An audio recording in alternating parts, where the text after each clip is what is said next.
Ever since I was introduced to Google Earth a number of years ago, I've been fascinated by one particular area of the world. It all started around 2015 when I came across this video on YouTube of a gentleman who rode in a train car from Nouadhibou in Mauritania all the way to a mine and back. In all my years of schooling and internet searching, I had never heard of this train, and I was instantly sucked in. I couldn't open Google Earth fast enough, and after a few minutes of searching, I was able to locate the train route, which was over a staggering 400 miles long. When I first did this, the Google imagery was grainy and indistinct.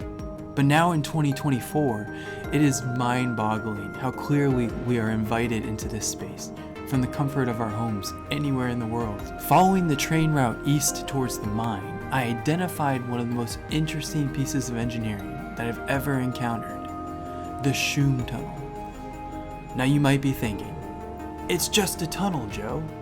But there were several things about this tunnel that stood out to me. First, it appeared to be hewn through elevated rocky terrain, even though there were flat sand dunes just west of it. Secondly, it appeared to no longer be in use, because although there was evidence of trains passing through in the past, the train rails had been moved. There weren't any there anymore. And finally, I personally think this is fascinating, because it's in such a remote location, and it's only just a few miles from the infamous Eye of the Sahara, which wasn't even seen by humans until we went to space in the 1950s. My next step was to browse YouTube, looking for any videos that showcased this tunnel in some way, shape, or form. But all I found was a video of two guys on motorcycles riding through the tunnel. It actually looked like a really cool experience, and it did prove that the tunnel is open and free of blockage.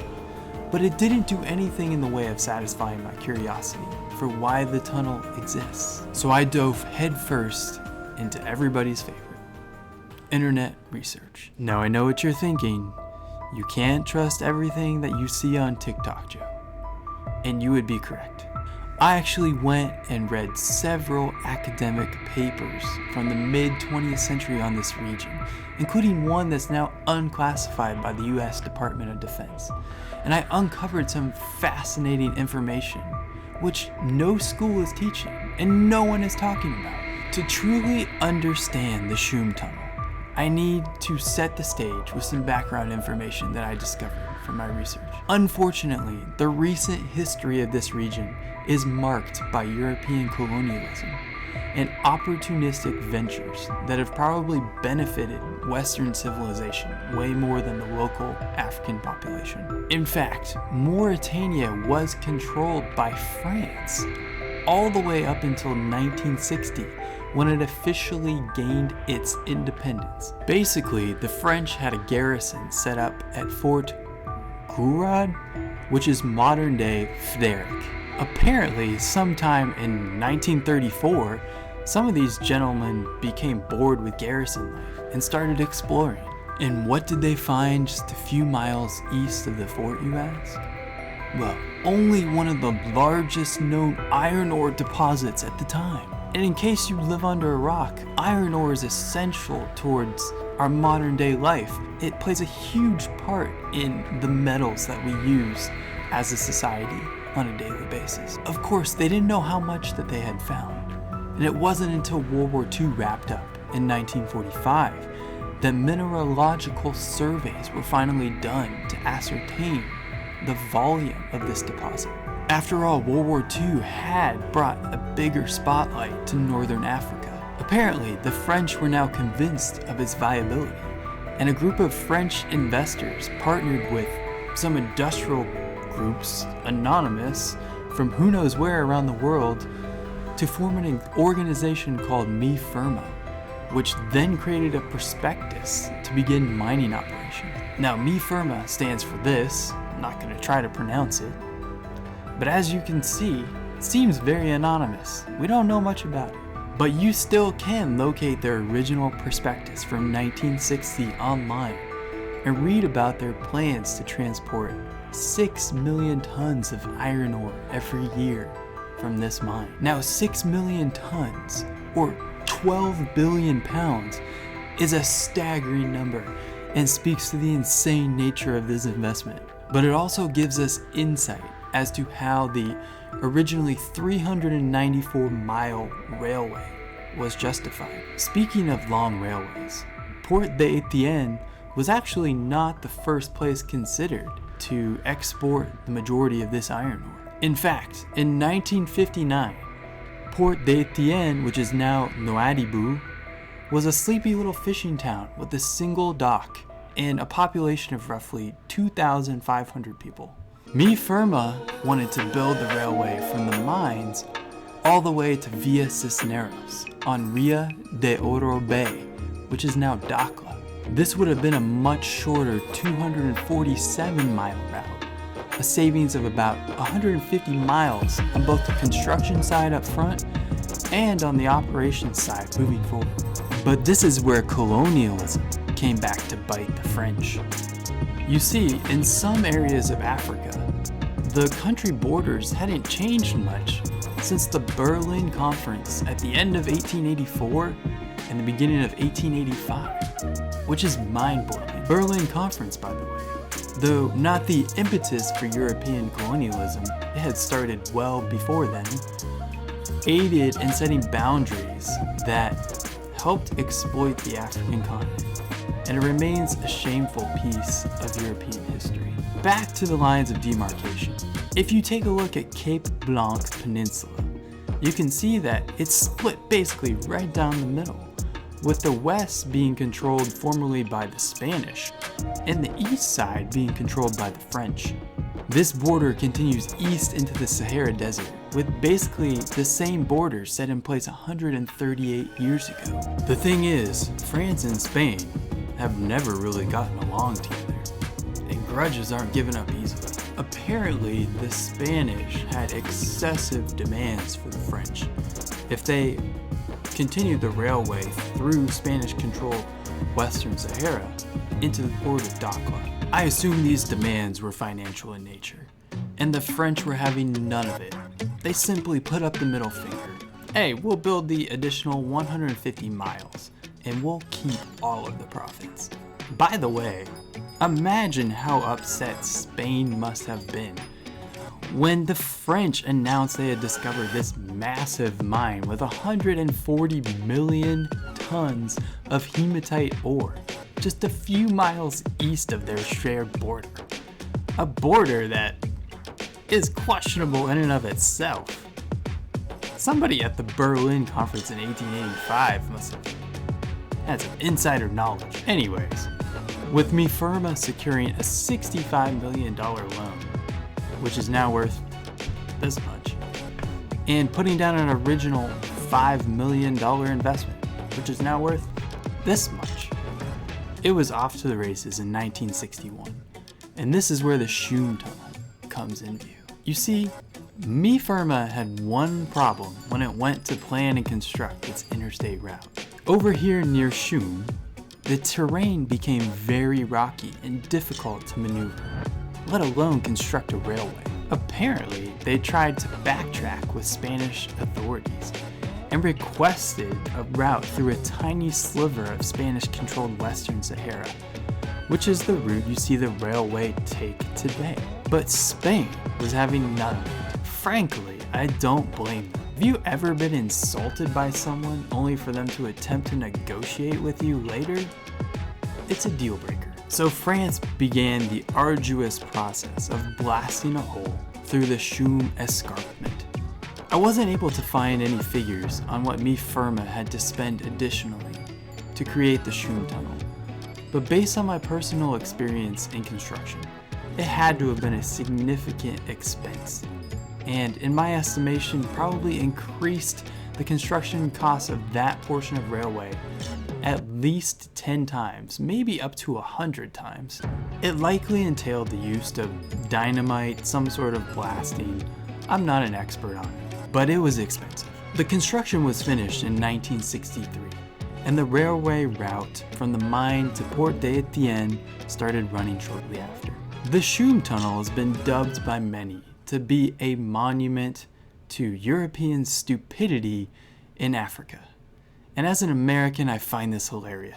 I mean, this stands as a sad reminder of the complicated and morally deplorable history of colonialism. Now, to complete the history of the region. As I mentioned before, Mauritania achieved its independence in 1960, and shortly after, in 1961, it was invited to join the United Nations. Now, this timing is very interesting, to say the least. It almost seems like the French were trying to get in while they still could, and that's all I'll say. Despite their independence, infighting and civil wars continued on for a couple decades after that. In 1974, the railway changed hands from MIFIRMA to SNIM, which stands for. Although it's not really clear what particularly spurred this change, other than increased European withdrawal from the continent. It's also unclear to what extent the French investors or their families or their business partners are still involved in the Mauritanian Railway today, if at all. Spain officially withdrew from Western Sahara in 1975 to 1976, and shortly after, Mauritania attempted to seize control of Western Sahara, which led ultimately to the local Polisario militia attacking the Mauritanian Railway, putting it out of commission. Now, this hurt Mauritania's economy incredibly, and in 1978 they overthrew their president. Some say largely because of the move to invade Western Sahara. But regardless, this led to them withdrawing. The previously decommissioned Mauritanian Railway was then able to undergo repairs and begin running again in the early 1980s. In 1991, after the culmination of the Western Saharan War, which involved the Sawari or Polisario militia fending off the advances of Morocco from the north, the Mauritanian Railway was finally able to divert its tracks from the Choum tunnel over to the now demilitarized free zone just west of it. Now the railway ran on mostly flat dunes instead of having to go up an elevation into the tunnel. What's interesting is that although Port d'Etienne, which is now Nouadhibou, did aggressively expand and grow over the years, even in 2016, the largest vessel that could dock could only transport 150,000 pounds of iron ore at a time. Over the past 8 years, due to joint investments from the European Investment Bank and the African Development Bank, over 21 million cubic meters of sediment have been dredged, and the turning circle of the port of Nouadhibou has been deepened considerably, allowing for vessels which can transport up to 250,000 pounds of ore at a time, an increase of 66.7%. The Mauritanian train line still runs every day to my knowledge, with over 200 ore cars at a time, and it transports roughly 16.6 million pounds of ore yearly. Still, clearly the mines at Zouérate were absolutely swimming in ore. I mentioned before that it's unclear today if there's any involvement from the previous French investors in the now SNIM Corporation, which runs the Mauritanian Railway. But suffice to say, Mauritania's economy is propped up by mining operations, and the mining center at Zouérate is the crown jewel. So back to the Choum tunnel.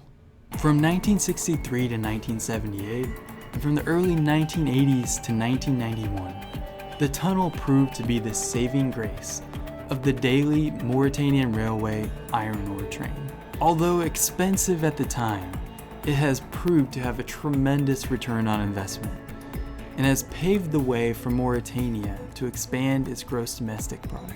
In fact, even National Geographic has talked about how many remote areas of Mauritania rely on this train to get food even. Fish is transported on this train and taken to remote villages in Mauritania. So this train means more to the country than just a train that transports iron ore. Obviously, this would not have been initially possible without the Choum tunnel. However, the tunnel also comes at the cost of a large and glaring moral failure. The greed that many countries exhibited during the exploitative colonialism of the 16th, 17th, 18th, 19th, 20th centuries to seize and export resources that did not belong to them. And unfortunately, remnants of this colonialism still exist in some way, shape, or form, even to this day. I encourage you to check out this railway on Google Earth, as its interesting nature makes Mauritania one of, if not the most interesting countries I've ever explored virtually. I will warn you though, if you do consider traveling to Mauritania, please research its current social and political current events, and follow your own country's travel guidelines. That's all for this video. This is Joe Kavicki, and remember, you don't have to travel to see the world. It's in the palm of your hand.